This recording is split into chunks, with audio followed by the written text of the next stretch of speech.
Betapa liciknya hati manusia itu, licik sekali. Artinya saudara-saudara, kita bisa tertipu dengan hati kita sendiri.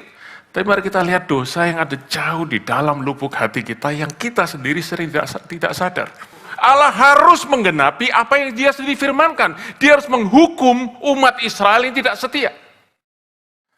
Mari kita berdoa untuk kita terima firman Tuhan. Bapa di surga, kami berterima kasih untuk kasih Tuhan yang boleh kami ingat kembali malam hari ini. Betapa besar Engkau mengasihi kami sehingga Engkau rela mati di atas kayu salib buat kami, untuk dosa-dosa kami. Engkau mati bukan untuk orang yang layak dikasihi. Engkau mati untuk kami yang seharusnya layak dihukum. Dan oleh sebab itu, kami hanya bisa mengagumi kasih-Mu yang melampaui segala akal pikiran kami. Malam ini biar Engkau berbicara kepada kami lewat firman-Mu Tuhan. Engkau menyelidiki hati kami, Engkau membuka Tuhan semua yang ada di dalam hati kami. Dan biar firman-Mu memerdekakan kami dan kasih-Mu menjamah hati kami malam hari ini. Dalam nama Tuhan Yesus. Amin. Puji Tuhan, saudara-saudara, setiap hari Jumat Agung atau kita sebut Good Friday, kita ada celebration, kita ada perayaan. Apa yang kita rayakan? Kita selalu merayakan tentang, kita mengingat tentang kematian Tuhan Yesus di atas kayu salib, oke? Bagaimana dia mati untuk menebus dosa kita. Seperti yang firman Tuhan katakan di 1 Korintus 15 ayat yang ketiga. Ya, bahwa Yesus mati di atas kayu salib untuk dosa-dosa kita, seperti dikatakan kitab suci. Tapi pertanyaannya sekarang malam ini adalah apa yang kita bisa mengerti tentang dosa itu. Kita sudah dengar berkali-kali, saudara-saudara, Yesus mati untuk dosa saya. Yesus mati membayar harga dosa saya, bayar hukuman dosa saya. Tetapi apa yang kita mengerti tentang dosa? Tentu saudara-saudara, kita tahu kalau kita sebut tentang dosa yang muncul di pikiran kita adalah membunuh, mencuri, berbohong, berzina, saudara-saudara ya, dan iri hati, dan semua yang lain. Yang tentu kita ingat itu semua tertulis dalam 10 perintah Allah, God's 10 Commandment. Dan kita cenderung berpikir, saya tidak melakukan itu kok, saya orang baik-baik, saya nggak pernah membunuh orang lain, saya nggak pernah berbohong kecuali kalau terpaksa, ya, saudara-saudara, saya nggak pernah mencuri, saya nggak pernah lakukan hal-hal seperti itu. Lalu kita merasa kita ini semua orang yang baik. Dan saudara-saudara, cerita seperti itu ada di Alkitab. Satu kali Tuhan Yesus lagi berjalan, tiba-tiba ada seorang muda datang kepada dia dan berkata, "Guru, aku ingin tahu bagaimana dapat hidup yang kekal." Tuhan berkata, "Lakukan perintah Allah. Hormati orang tuamu, jangan mencuri, jangan membunuh, jangan berzina." Dan Tuhan Yesus sebutkan, saudara-saudara, bagian kedua dari 10 perintah Allah yang ditulis oleh jari Tuhan sendiri di loh batu. Dan orang muda itu berkata apa? "Guru, semuanya itu sudah kulakukan sejak kecil. Aku ini orang baik-baik." Ya, saudara-saudara, aku ini orang baik. Apalagi yang masih kurang? Dan saudara-saudara, dia tidak sadar bahwa ada satu dosa yang paling besar yang ada di dalam hatinya yang dia tidak tahu. Yaitu apa? Dia adalah orang yang mencintai uang. Dan dia tidak sadar itu. Dan saudara-saudara, cerita ini menunjukkan kepada kita bahwa ada dosa yang sering kita tidak sadari. Nah, kalau kita bicara tentang dosa, saudara-saudara, mari kita melihat bukan hanya dosa yang ada di tangan kita, dosa yang ada di mulut kita, dosa yang ada di mata kita. Tapi mari kita lihat dosa yang ada jauh di dalam lubuk hati kita yang kita sendiri sering tidak sadar. Di dalam Yeremia pasal 17 ayat 9, firman Tuhan berkata, betapa liciknya hati manusia itu, licik sekali. Artinya saudara-saudara, kita bisa tertipu dengan hati kita sendiri. Karena kita merasa diri kita baik. Nah, kalau kita bicara dosa, sekali lagi saudara-saudara, kita jangan melihat dosa itu dari sisi perilaku saja. Jangan hanya lihat behavioral sin. Tapi mari kita lihat lebih dalam, apa itu dosa. Martin Luther berkata demikian, "Under every behavioral sin is the sin of idolatry." Saudara-saudara, di balik semua dosa perilaku, itu adalah satu dosa akarnya, yaitu apa? Penyembahan berhala. Dan saudaraku, penyembahan berhala ada perintah yang pertama Tuhan berikan di dalam 10 perintah Allah, yaitu jangan ada padamu Allah lain. Saudara-saudara, ini yang kita mesti lihat sama-sama di dalam hati kita, sebab berhala itu bukan di luar. Berhala itu ada di dalam hati kita. Saudara-saudara, sesuatu itu menjadi berhala waktu hati kita memberikan penyembahan, memberikan worship kepada berhala itu. Kalau tidak, saudaraku, itu tidak jadi masalah buat kita, apapun itu juga. Nah, seorang tokoh Kristen yang lain memberikan saudara-saudara pernyataan yang menyambung apa yang dikatakan Martin Luther ini. Dia bernama John Calvin. Dia berkata, saudara-saudara, the human heart is the idol factory. Jadi, saudara-saudara, berhala itu diciptakan, diproduksi di dalam hati kita. Dan saudara-saudara, kalau kita bertanya apa itu berhala, saudara-saudara, itu sekali lagi bukan objek-objek yang ada di luar, saudara, tetapi apa yang ada di dalam hati kita. Idol is anything that we trust to give us what only God can give. Saudara-saudara, berhala itu adalah ilah atau berhala adalah sesuatu yang kita percayai di dalam hati kita, jauh dalam hati kita. Akan sesuatu yang kita kejar, yang kita cari, yang kita inginkan dalam hati kita, yang sebenarnya hanya Allah yang bisa memberi. Dengan kata lain, saudara-saudara, berhala adalah waktu kita mencari, saudara-saudara, jeritan hati kita, kelaparan, kehausan hati kita di tempat lain selain daripada Allah. Nah, kalau kita melihat, saudaraku, di dalam firman Tuhan, Tuhan pernah berbicara kepada umat Israel lewat Nabi Yeremia. Dan ditunjukkan satu dosa yang paling mendasar dari umat Israel, yang tertulis dalam Yeremia pasal 2:13. Dan firman Tuhan berkata, umatku telah berbuat dosa 2 kali di dalam bahasa Indonesia. Tapi bahasa Inggris berkata 2 kejahatan. Dan 2 kejahatan ini, saudaraku, bukan 2 macam, tapi kalau saya ingin katakan, saya beri istilah 2 in 1. Oke, 2 yang jadi 1, yaitu apa? Pertama, mereka meninggalkan aku sumber air yang hidup. Dan saudara-saudara, kalau bicara tentang sumber air, itu bicara tentang satu hal, yaitu air yang dibutuhkan untuk memuaskan dahaga, kehausan. Dan di sini tentu Tuhan tidak bicara tentang kehausan kerongkongan kita secara jasmani, tetapi adalah kehausan jiwa kita. Jadi, saudaraku, umat Israel berdosa yang pertama, mereka meninggalkan Allah sumber air yang hidup, lalu pada saat yang sama mereka berpaling kepada sumber yang lain, mereka menggali sumber air sendiri. Dan dikatakan Tuhan berkata sumber air yang mereka gali, sumur mereka gali itu tidak bisa menahan air. Adalah satu perbuatan yang sia-sia.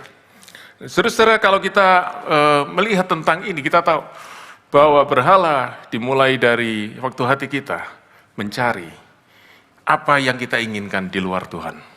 Dan dosa akarnya adalah di situ. Dosa adalah waktu kita mencari sesuatu di luar Tuhan yang seharusnya kita hanya dapatkan di dalam Tuhan. Nah, malam ini, saudaraku, saya akan berikan secara singkat 3 hal yang saya ingin sampaikan pada saudara tentang berhala. Yang pertama, saudaraku, kita akan bicara tentang realita daripada berhala. Yang kedua, problem daripada berhala. Dan yang ketiga adalah solusi daripada berhala. Nah, kalau bicara tentang realita dari berhala, saudaraku, saya ingin mulai dengan ini. Saudara-saudara, pertanyaannya bukan apakah saya punya berhala dalam hati saya atau tidak. Tapi pertanyaannya adalah berhala apa yang saya punya dalam hati kita. Sebab kita semua pasti punya berhala dalam hati kita. Oke? Jadi, saudaraku, ini adalah realita daripada berhala itu. Nah, bagaimana kita bisa mengenali itu? Tidak mudah, saudaraku, kita bisa mengenali berhala dalam diri kita. Sebab apa? Yang kita sembah dalam hati kita, yang kita percaya, yang kita kejar di dalam hati kita, itu seringkali adalah hal-hal yang kelihatan baik dan sebenarnya tidak ada yang salah dengan itu. Saudara-saudara, kalau saudara sering menyebut tentang berhala, saudara pasti berkata, kita bukan lagi bicara tentang okultisme dan lain-lain, kita bicara tentang berhala modern. Ya. Saudara-saudara, berhala zaman now. Dan saudara yang sering disebut nomor 1, top of the list, pasti uang. Saudara-saudara, apakah uang itu jahat? Saudaraku, uang itu tidak jahat. Saudara-saudara, apakah uang itu penyebab kejahatan? Uang bukan penyebab kejahatan. Yang menyebabkan uang jadi penyebab kejahatan adalah karena kita cinta akan uang. Jadi persoalannya bukan pada uang, persoalannya dalam hati kita. Saudara-saudara, apakah karir itu jahat? Sama sekali tidak. Pekerjaan, saudaraku, mencari pekerjaan seperti si Barbie tadi, saudaraku, Barbara atau Barabas, saya tidak tahu, saudaraku ya. Oke, tetapi saudara-saudara, tidak ada yang salah dengan mencari pekerjaan. Tidak ada salah saudaraku dengan kita punya rumah, punya mobil, tidak ada salah dengan kita punya bisnis, tidak ada salah dengan kita punya keluarga, mendidik anak-anak kita jadi orang yang berhasil, tidak salah semua itu. Tetapi saudara-saudara, yang salah adalah waktu hal-hal itu mulai mengambil tempat di pusat hati kita. Waktu itu mulai masuk menjadi yang terutama dalam hati kita, disitulah good things, something good becomes God. Disitulah hal yang baik itu berubah menjadi Allah. Tempat yang seharusnya milik Allah diambil oleh sesuatu yang lain. Nah, saudara-saudara, bagaimana kita bisa tahu bahwa ada sesuatu yang sudah mengambil tempat Allah di dalam hati kita? Saya pinjam dari 3 pertanyaan, sebenarnya ada banyak pertanyaannya, saudaraku. Tapi untuk malam hari ini 3 saja, nanti selesai kebaktian saya lanjutkannya 12, oke? Nah, sudah ketiga pertanyaan saya pinjam dari Pastor Timothy Keller, oke? Mari kita lihat sama-sama apakah ini ada dalam hati kita. Pertanyaan nomor 1, apakah yang mengisi imajinasi kita yang paling dalam? Saudara-saudara, kalau kita lagi berdiam diri, oke, bukan lagi di gereja, bukan lagi seperti sekarang, tapi kalau kita lagi diam di rumah, oke, atau lagi mau tidur, atau baru bangun tidur, pernah saudara tidak muncul dalam pikiran saudara perkataan seperti ini, seandainya saya punya itu, seandainya saya punya ini, pasti hidup saya akan berarti dan bahagia. Saudara pernah? Jangan jawab sekarang, saudaraku, oke? Atau saudara berkata, seandainya, sekiranya aku punya itu, sekiranya dia mau sama saya, sekiranya saya dapat pekerjaan itu, sekiranya saya dapat ini. Saudaraku, hidup saya pasti akan meaningful, joyful. Hidup saya, my life will be full. Saudara-saudara, itu adalah berhala di dalam hati kita. Sebab kita berkata, hidupku ditentukan oleh itu. Yang kedua, apakah ada sesuatu yang kita takut untuk kita kehilangan? Apapun itu. Yang membuat saudaraku kita sampai kepikiran, sampai kita nggak bisa tidur, sampai kita terbangun waktu malam, saudara-saudara. Sampai kita punya nightmare, mimpi buruk. Ya, apapun itu yang saudara takut kehilangan dalam hidup ini. Itulah yang sudah menjadi berhala di dalam diri kita. Yang ketiga, apakah pernah ada sesuatu yang membuat saudara marah waktu saudara tidak mendapatkan itu? Termasuk marah kepada Tuhan. Seperti si Barbie tadi. Tuhan, katanya Engkau cinta aku, tapi mana itu pekerjaan? Saudara-saudara, waktu kita marah kepada Tuhan karena kita tidak mendapatkan sesuatu itu sudah lebih berharga buat kita daripada Tuhan. Kita marah kepada Tuhan. Dan itu sudah menjadi berhala di dalam kehidupan kita. Saudara-saudara, sekali lagi saya katakan, mencari pekerjaan, mendapatkan pekerjaan itu bukan suatu yang salah. Berdoa untuk pekerjaan tidak salah. Tapi waktu kita mulai, saudaraku, bernegosiasi dengan Tuhan, bahkan kita memaksa Tuhan, kita mulai marah kepada Tuhan untuk menunjukkan bahwa hati kita sudah menempatkan pekerjaan di dalam pusat dari kehidupan kita.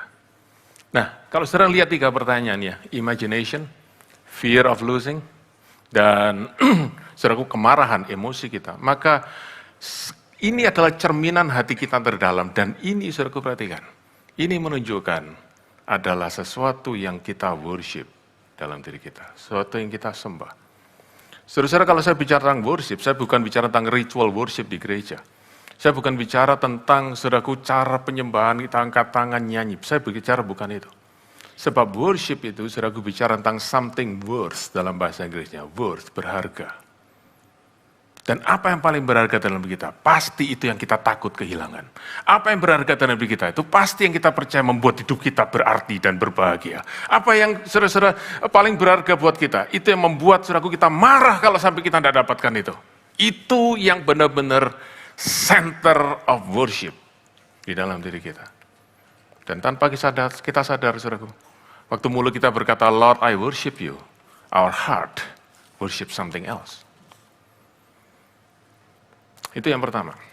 Yang kedua, saudaraku, apa yang kita harus ngerti tentang berhala, yaitu problem dari berhala. Oke? Mengapa, saudaraku, berhala ini Tuhan larang? Sebab berhala nih, saya beri judul dulu, saudaraku. Berhala akan menghancurkan kehidupan kita. Bagaimana berhala menghancurkan kehidupan kita? Nomor satu, berhala akan menghancurkan kehidupan kita secara spiritual. Saudara, kita tidak lagi sungguh-sungguh menyembah Tuhan, penyembahan kita akan mulai bergeser, penyembahan kita mulai terdistorsi. Saya katakan tadi, mulut kita bisa berkata, kita menyembah Tuhan, tapi hati kita menyembah yang lain. Dan salah satu, saudaraku, yang menjadi ciri yang saudara bisa periksa dalam hati kita, adalah begini. Waktu kita mulai bargain dengan Tuhan, Tuhan, aku mau setia dengan Engkau, Tuhan, aku mau melayani Engkau, Tuhan, aku mau memberikan diriku kepadamu, kalau Engkau berikan ini. Jadi saudara pernah melakukan negosiasi bargain itu dengan Tuhan? Kalau saudara pernah seperti itu, saudara, berarti saudara sudah menempatkan yang itu tadi, yang saudara minta dari Tuhan. Itu menjadi berhala dalam diri kita, dan sebenarnya itulah yang saudara sembah, bukan lagi Tuhan. Spiritual life kita hancur, saudaraku, waktu kita mulai menempatkan yang lain di dalam hati kita. Yang kedua, secara personal, saudara, kalau tadi secara spiritual, saudaraku, waktu ada sesuatu yang lain berhala dalam diri kita, maka kita tidak akan lagi menyembah Tuhan, tetapi kita akan menggunakan Tuhan, memanfaatkan Tuhan untuk mendapatkan apa yang menjadi berhala dalam diri kita.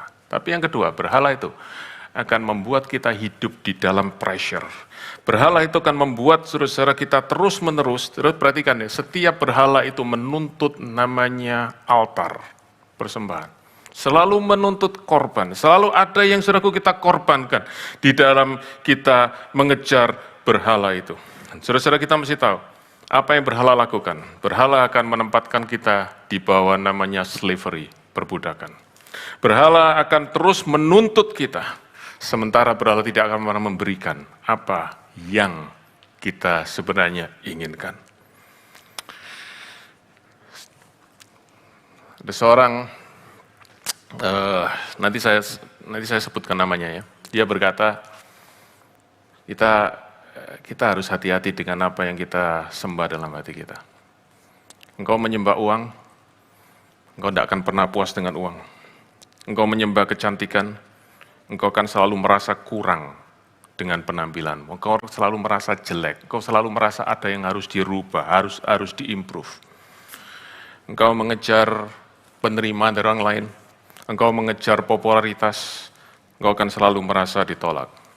Engkau selalu akan merasa rejected. Saudara, kalau bicara soal pekerjaan tadi, yang membuat sakit hati itu bukan hanya soal kita tidak dapat pekerjaan, kita tidak dapat gaji. Tapi yang paling menyakitkan adalah we feel rejected. Dan itulah jeritan hati kita, saudaraku. Dan itu sebabnya kita tahu bahwa berhala itu akan membuat kita haus dan haus dan haus lagi. Saudara pernah lihat hamster yang naik, saudaraku, di atas itu ya, roda yang terus berputar. Saudara pernah membayangkan saudara harus lari di atas treadmill dengan kecepatan 15 km per jam, saudaraku, tanpa saudara berhenti, dan tiap kali saudaraku treadmillnya tambah cepat, tambah cepat, tambah cepat. Itulah saudara kita lakukan berhala kepada kita semua. Dan berhala, saudaraku, tidak akan pernah bisa memberikan kebahagiaan sejati. Berhala hanya memberikan addiction. Berhala tidak bisa mencintai kita.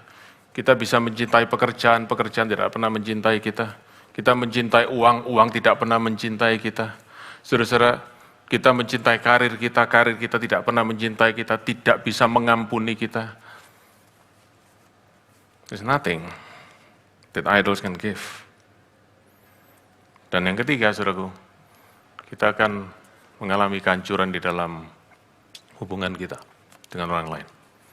Sebab waktu kita mulai mengejar berhala, maka kita akan memanfaatkan orang lain untuk mendapatkan apa yang kita sembah dalam hati kita.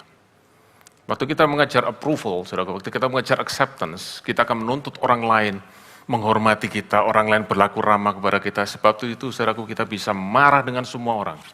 Karena kita berkata, you don't give me what I want from you. kita tidak bisa mencintai orang lain waktu kita mengejar berhala. Kita akan melihat orang lain sebagai kompetitor kita, sebagai pesaing kita. Waktu kita mengejar sesuatu yang kita pikir orang lain juga kejar di dalam kehidupan kita. Dan saudara-saudara, itulah sebabnya idol will destroy our life. Dan ini orang saya sebut tadi, saudaraku, namanya David Foster Wallace. Seorang yang brilian, orang yang bisa berpikir begitu dalam. Sayang sekali, saudaraku, dia mengakhiri hidupnya dengan tragis, dia bunuh diri. Dalam usia yang masih sangat muda. Tapi dia pernah menulis, dia menyampaikan satu statement yang menghebohkan, saudaraku. Sebab dia sendiri he's not a believer. Tapi dia berkata, setiap orang itu menyembah sesuatu dalam everybody worship. Okay? Jadi kita tidak perlu tanya, berapa banyak, how many worshiper here? No, everybody is worship. Pertanyaannya tinggal apa yang kita sembah. Dan dia berkata, be careful with what you worship. Be careful with what you worship, because what you worship will eat you alive. Apa yang kau sembah, itu akan makan hidupmu. Kill you bitterly. Yang ketiga, yang terakhir, bagaimana kita bisa mendapatkan jawaban dari idolatry ini. Dan saudara-saudara, jawabannya ada dalam firman Tuhan. Dan kalau kita melihat di dalam Alkitab, saudaraku, saya ingin cerita dengan singkat saja, 5 minutes. I want to tell you the story in the book of Hosea. Saudaraku, cerita dari kitab Hosea. Ya, saudara mau baca kitab Hosea tidak mudah, saudaraku, karena itu kitab yang isinya banyak puisi, banyak kalimat-kalimat, bukan cerita yang naratif.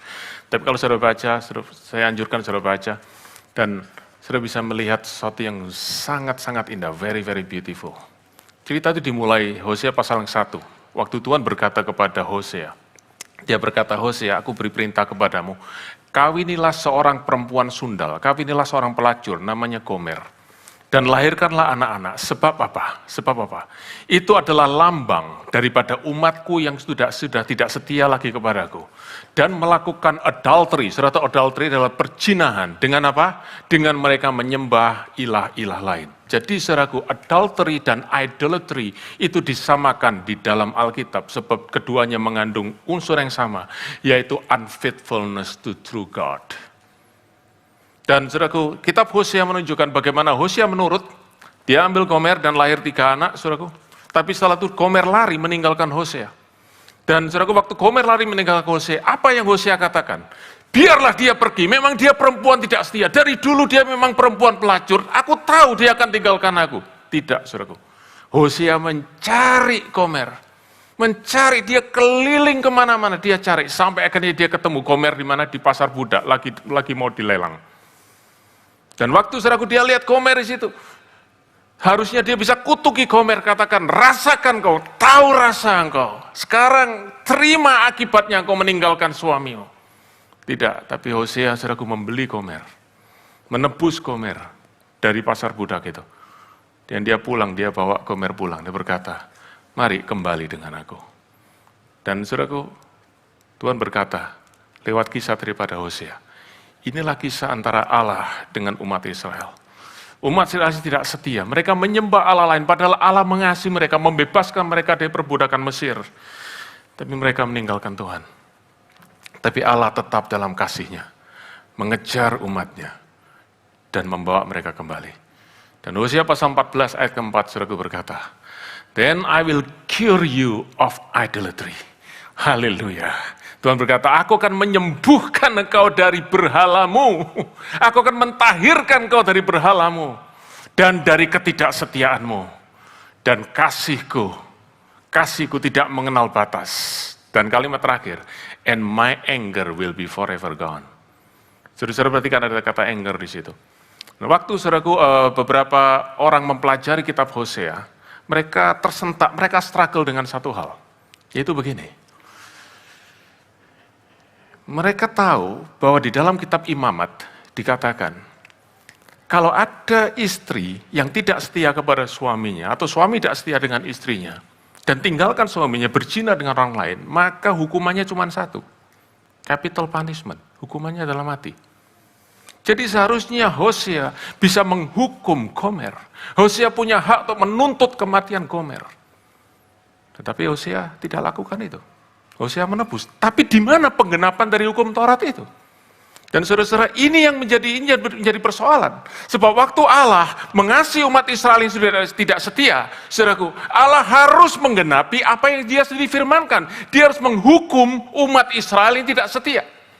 Tetapi ternyata Allah menerima mereka kembali. Berarti Allah membatalkan hukumannya. Allah membatalkan hukum Tauratnya. Allah tidak bisa membatalkan hukum Tauratnya. Dia harus tetap menggenapi. Dan dia genapi di mana, saudaraku? Di dalam salib Tuhan Yesus. Waktu Yesus mati di atas kayu salib, itulah dia membayar hukuman saudara dan saya. Dia membayar, saudaraku, dosa harga perjinahan kita dengan berhala-berhala kita. Supaya Allah bisa menerima kita kembali. Dia bisa membawa kita kembali menjadi umatnya. Saudara, malam hari ini, pandang salib Yesus. Dan saya percaya, di situ saudara akan mendapatkan kelepasan. Saya tidak bisa berkata yang lain. Saya hanya berkata, look upon the cross of Jesus and let God heal you from the idolatry. Let God take you back in His grace, in His arm. Let God take you back to His possession. And let God set you free from the idols of your heart. Mari kita berdoa. Bapa dalam surga, hamba berdoa biar malam ini Engkau yang bekerja di dalam setiap hati, ya, jiwa yang ada di tempat ini. Tuhan, Engkau yang mengasihi setiap kami. Dan seperti Engkau mengasihi umat-Mu Israel, Engkau mengasihi kami. Dan malam ini biar hati kami melihat salib Yesus. Engkau mati, darah-Mu tercurah untuk membayar dosa perjinahan, dosa berhala kami.